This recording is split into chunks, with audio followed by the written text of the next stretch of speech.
GURPS Módulo Básico Campanhas. Regras do GURPS 4ª edição. Episódio 163, capítulo 14, Perigos. Uma produção RPG Next.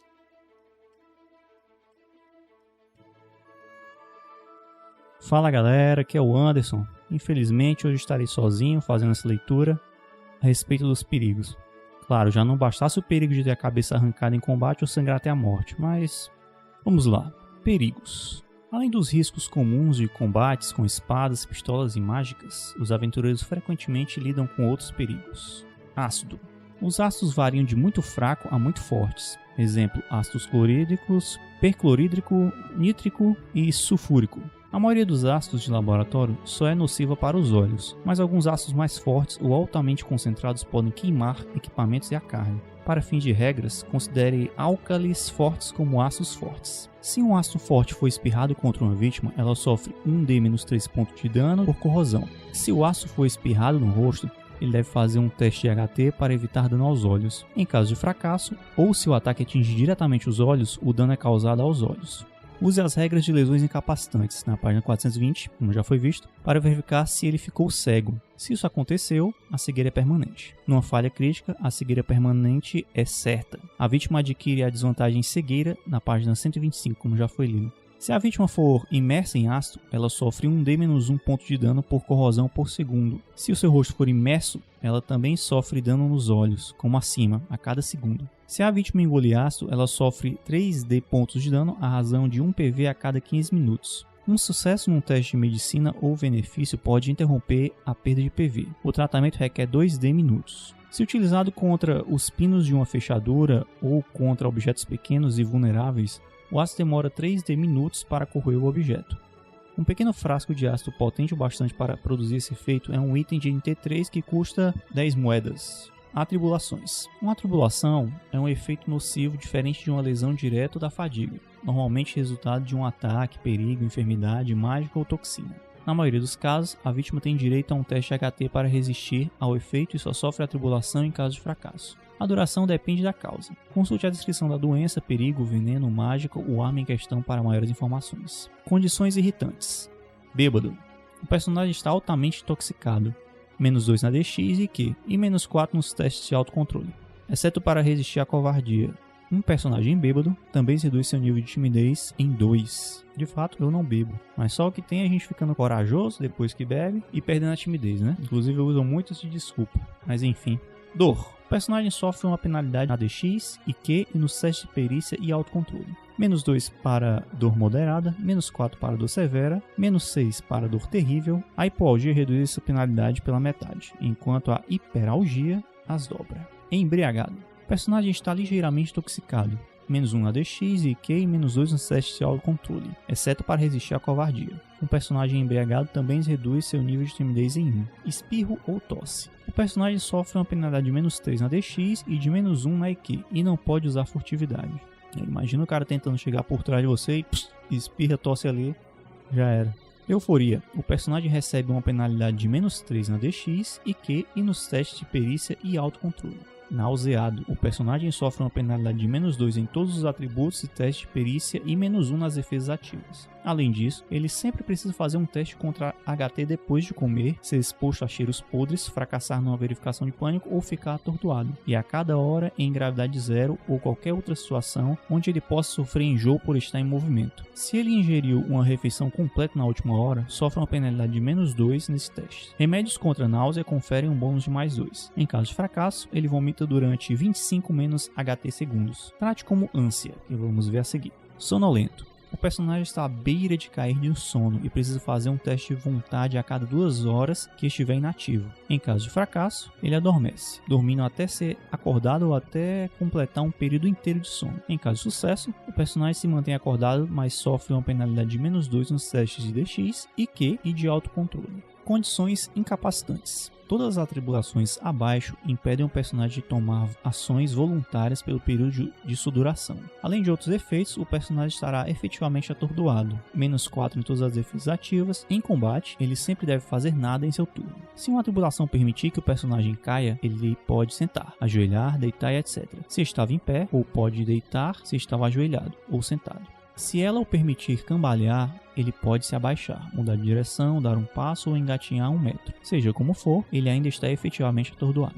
Agonia. O personagem está consciente, mas sob dores tão violentas que não pode fazer nada além de gemer ou gritar. Se estiver em pé ou sentado, ele cai. Enquanto a atribulação durar, o personagem perde 1 ponto de fadiga por minuto ou fração de minuto. Depois que ele se recuperar, qualquer pessoa que ameaçá-lo de forma verossímil com o reinício das dores recebe um bônus de +3 nos testes de interrogação e intimidação. A hiperalgia dobra a perda de PV e o bônus de tortura. A hipoalgia permite que o personagem supere a agonia suficientemente para conseguir agir, mas sofre uma penalidade de -3 na DX e Q. Alucinação. O personagem pode tentar realizar alguma ação, mas deve fazer um teste de vontade antes de cada teste de habilidade. Em caso de sucesso, ele sofre 2D segundos de desorientação. Isso resulta em uma penalidade de -2 nos testes de habilidade. Em caso de fracasso, o personagem de fato alucina durante 1D minutos. Neste caso, a penalidade é de -5.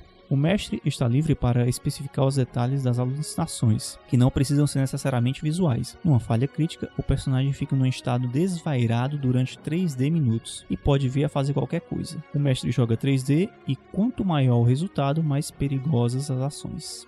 Ânsia. O personagem está consciente, mas está vomitando, ou com ânsia de vômito. Ele pode tentar realizar uma ação, mas sofre uma penalidade de -5 na DX e Q percepção, além de automaticamente fracassar em qualquer ação que envolva a manobra concentrar. No final do acesso de ânsia, ele perde 1 ponto de fadiga. Ele também não recebe os benefícios de refeições ou medicamentos orais tomados recentemente. Ele acaba os expelindo. Asfixia. O personagem é incapaz de respirar ou falar. Ele não pode fazer nada além de cair. Enquanto a asfixia durar, o personagem sofre os efeitos de sufocamento. Vê sufocamento na página 437, vai ser visto adiante. Se ele estiver com algum objeto preso na garganta, um amigo pode tentar um teste de primeiros socorros para expeli-lo. Este teste sofre uma penalidade de -2 antes de NT 7. Cada tentativa leva 2 segundos. Um personagem com as vantagens não respira ou tolerância a ferimentos homogêneo não sofre de asfixia. Nesse caso, acredito que a manobra que o amigo vai tentar fazer é aquela conhecida manobra de Highland Ship, para empurrar o estômago e tentar fazer o cara cuspir. Convulsão. O personagem sofre um acesso de algum tipo. Seus membros tremem incontrolavelmente. Ele cai no chão se estiver em pé e não consegue falar nem pensar com clareza. Ele não consegue fazer nada. No final da convulsão, ele perde 1D pontos de fadiga. Êxtase. O personagem está incapacitado em razão de um prazer irresistível. Trate como agonia, exceto que nem hipoalgia nem hiperalgia tem efeito. E, em vez de um bônus de tortura, quem se oferecer para continuar com o prazer recebe bônus de +6 nos testes de influência. Um personagem com a desvantagem incapaz de sentir prazer é imune ao êxtase. Inconsciência. O personagem desmaia, como se estivesse sofrendo um dano. Torpor. O personagem fica consciente. Se ele estiver em pé, continua em pé, mas não consegue fazer nada. Se ele for atingido, esbofeteado ou sacudido, ele se recupera no próximo turno. Paralisia. O personagem não consegue mover seus músculos de forma voluntária e cai no chão se não tiver uma posição equilibrada. Ele permanece consciente e ainda pode usar vantagens ou mágicas que não exijam que ele fale ou se movimente. Condições fatais. Ataque cardíaco. O coração do personagem para de funcionar. Ele imediatamente cai para -1 PV inicial. Independentemente do PV com o qual ele estava, o personagem irá morrer com HT dividido por 3 minutos, a menos que seja ressuscitado. Vê ressuscitação na página 425, que já foi visto. Se sobreviver, o personagem volta a 0 PV, ou o PV que tinha antes do ataque. O que for pior, o PV perdido se cura normalmente. Se o personagem morrer, mas seu PV for importante por algum motivo, considere que ele morreu com -1 vezes o PV inicial, ou o PV que tinha antes do ataque. O que for pior. A tolerância a ferimentos difuso, homogêneo ou sem órgãos vitais confere imunidade a esta atribulação. Coma. O personagem desfalece como se tivesse sido levado a -1 PV inicial ou pior e desmaiado. Vê retomando a consciência, que já foi falado na página 423. Ele tem direito a um único teste HT para acordar depois de 12 horas. Em caso de fracasso, ele não irá se recuperar sem tratamento médico. Até receber tratamento, o personagem deve fazer um teste HT a cada 12 horas. Em qualquer fracasso, ele morre. Calor. Em tempo quente comum, um personagem não sofre efeitos adversos se ficar na sombra e não se mover muito. Contudo, um personagem ativo em temperaturas que se encontram nos últimos 5 graus da sua zona de conforto, que seria de 27 graus a 32 graus para humanos sem tolerância à temperatura, que foi falado na página 95, precisa fazer um teste contra maior valor entre HT e sobrevivência no deserto, baseado na HT, a cada 30 minutos. Tem alguns modificadores. Penalidade igual ao nível de carga, ou exemplo, -1 para leve, -2 para média e assim por diante. E também tem um modificador aqui que é -1 para cada 5 graus adicionais de calor. Um fracasso custa 1 ponto de fadiga. Numa falha crítica, o personagem sofre de insolação, perde 1 de pontos de fadiga. Como sempre, se cair a 0 pontos de fadiga, o personagem começa a perder 1 ponto de vida para cada ponto de fadiga perdido. Ele não pode recuperar os pontos de fadiga ou pontos de vida perdidos em função do calor até se deslocar para um ambiente mais fresco. Da mesma forma, em temperaturas até 15 graus acima de sua zona de conforto, que seria de 32 a 47 graus para humanos, o personagem perde 1 ponto de fadiga adicional sempre que perder 1 ponto de fadiga por estafa ou desidratação. Em temperaturas até 33 graus acima da zona de conforto, ou seja, de 47 a 65 graus para humanos, a perda é de 2 pontos de fadiga. Muito quente. Calor intenso. A pele humana começa a queimar a partir de 70 graus Celsius. Veja chamas a seguir para verificar o dano. Mesmo que nenhum dano penetre a RD, o personagem rapidamente se superaquece se a temperatura ambiente estiver acima de 9 vezes sua zona de conforto, um exemplo, incêndio. Depois de 3 vezes a RD segundos, o personagem precisa fazer um teste de HT a cada segundo. Em caso de fracasso, ele perde 1 ponto de fadiga. A RD fornece uma proteção normal contra o dano por queimadura, mas não surte efeito sobre a perda de pontos de fadiga. Queimadura solar. Depois de um dia inteiro de sol a pino sobre a pele desprotegida, um albino estaria à beira da morte e um caucasiano de pele clara estaria com bastante desconforto, 1d-3 pontos de dano. Indivíduos de pele mais escura podem sofrer coceiras, mas não estarão sob grande perigo. Os detalhes ficam a critério do mestre.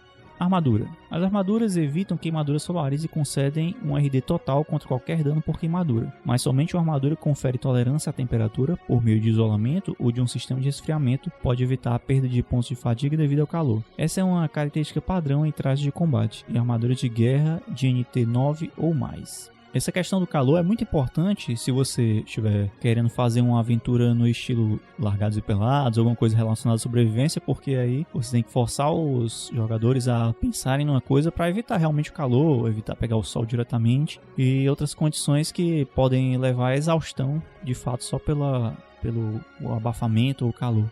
Muito interessante isso. Chamas.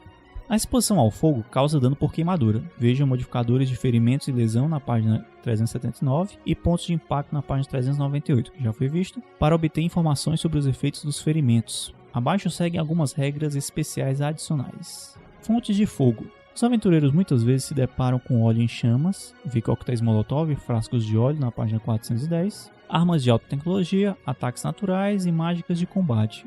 Veja mágicas de fogo na página 248, sem contar os rastros flamejantes que esses ataques deixam para trás. Se passar parte do seu turno em um hexágono em chamas, exemplo, correndo através delas, um personagem sofre 1d-3 pontos de dano por queimadura. Se passar um turno inteiro em uma fogueira de intensidade moderada ou estiver pegando fogo, ele sofre 1d-1 ponto de dano por segundo. Fogueiras muito intensas causam mais dano. Por exemplo, metal fundido ou uma fornalha causam 3d pontos de dano por segundo. Use lesões de grande escala. Na página 400, já foi visto, em todos os casos. A exposição contínua ao fogo também pode resultar em calor intenso que causa fadiga, mesmo que as chamas não penetrem a RD do personagem. Vê calor, que foi visto acima. A galera vai brincar com fogueira, é isso aí que dá. Cuidado no São João aí, negócio de pular fogueira. Ataques incendiários. Qualquer ataque com o modificador de dano incendiário, que foi visto na página 108, causa um ponto de dano por queimadura além do seu próprio dano. Em termos de regra, eles possuem um ataque conjunto de 1 ponto de dano por queimadura. Alguns exemplos incluem tochas, ver tochas e lanternas na página 394, e flechas em chamas, ver flechas em chamas na página 411. Projéteis luminosos de alta tecnologia também se qualificam. Pegando fogo. O único ataque que causa pelo menos 3 pontos de dano por queimadura ateia fogo a parte das roupas da vítima. A mágica Atear Fogo faz isso em seu terceiro nível de efeito, página 248. Isso provoca 1d-4 pontos de dano por queimadura por segundo e distrai o alvo. Penalidade de -2 na DX, a menos que o dano não afete a vítima. Para apagar o fogo, a vítima deve abafá-lo com as mãos. Isso aqui é um teste DX e a cada tentativa existe uma manobra preparar. Um único ataque que cause pelo menos 10 pontos de dano por queimadura ateia fogo a toda a roupa da vítima. Isso causa um D-1 ponto de dano por queimadura por segundo e distrai muito o alvo. Penalidade de -3 na DX, exceto nos testes para apagar o fogo. Para apagar o fogo, a vítima deve rolar no chão. Isso requer um teste DX e cada tentativa exige 3 manobras preparar. Pula na água requer apenas 1 segundo e automaticamente extingue fogo. Claro. Se um escudo de madeira sofre 10 ou mais pontos de dano por queimadura em 1 segundo, seu portador sofre uma penalidade de -2 na DX, além de um D-5 pontos de dano por segundo até se livrar dele. Em todos os casos, lembre-se de aplicar a penalidade de choque ADX se as chamas causarem algum dano. As diretrizes acima assumem roupas comuns. Armaduras protegem bem contra fogo. Roupas sobre a armadura, um manto por exemplo, podem queimar, mas a RD da armadura reduz o dano normalmente. Roupas molhadas ou usadas por baixo da armadura são quase impossíveis de pegar fogo e não ficam muito tempo inflamadas. Por outro lado, vestidos extravagantes, bordados, rendas e semelhantes se inflamam com um único ponto de dano por queimadura. Lembre-se de dividir o dano de ataques por queimadura de feixe concentrado por 10 quando estiver aplicando as regras. Queimando objetos. Os materiais são agrupados em 6 classes de inflamabilidade, de acordo com a quantidade de dano por queimadura ou incendiário necessário para atear fogo a eles. Por exemplo, super inflamáveis, pólvora negra, éter, qualquer dano, chama de vela ou etc. Altamente inflamável, álcool, papel, 1 ponto de dano. Inflamável, madeira seca, gravetos e óleo, 3 pontos. Resistente, madeira envelhecida, roupa, corda, couro, 10 pontos. Altamente resistente, madeira fresca, carne, 30 pontos. Não inflamável, tijolo, metal, rocha, sintéticos à prova de fogo, etc. não se aplicam. Uma fonte de fogo, incluindo qualquer ataque incendiário que cause a quantidade de dano por queimadura relacionada acima em uma única avaliação de dano, inflama o material imediatamente. Se as chamas não forem capazes de inflamar o material imediatamente, mas se elas poderiam ter sido no melhor resultado possível da avaliação de dano, calcule o dano uma vez por segundo enquanto a fonte estiver em contato com o material. Até mesmo uma chama que seria incapaz de causar dano suficiente para inflamar um material mesmo em sua melhor avaliação de dano, ainda pode atear fogo a esse material com um contato prolongado. Jogue 3D a cada 10 segundos de contato. Um material que estiver sofrendo dano de uma categoria acima, exemplo, materiais inflamáveis sofrendo 1 ponto de dano por segundo, se inflamam com resultado de 16 ou menos. Se estiver sofrendo dano de 2 categorias acima, exemplo, materiais inflamáveis tocando uma vela acesa, se inflamam com resultado de 6 ou menos. Uma vez inflamado, o material pode inflamar materiais adjacentes. Faça testes separados para esses materiais com base no dano do fogo, 1D-1 por segundo para chamas comuns. E com isso nós vamos encerrar a leitura de hoje. E se tiver mais curiosidade sobre o sistema ou sobre o próprio D&D com a leitura do Manual dos Monstros pelo Rafael47, ou quiser apenas ouvir aventuras divertidas, acompanhe o RPG Next nas redes sociais ou no próprio site do rpgnext.com.br. E se gostar do projeto, considere apadrinhar através do picpay.me/rpgnext ou padrim.com.br/rpgnext. Então é isso, eu espero que vocês tenham gostado e eu te convido a continuar acompanhando essa série que está saindo semanalmente, que pode ser comigo, pode ser com o Vinícius ou com o Heitor, que também está sempre por aqui. E a gente se encontra aqui na próxima semana no RPG Next. Regras do GURPS, 4ª edição. Músicas por Kevin MacLeod e Scott Buckley. Uma produção RPG Next.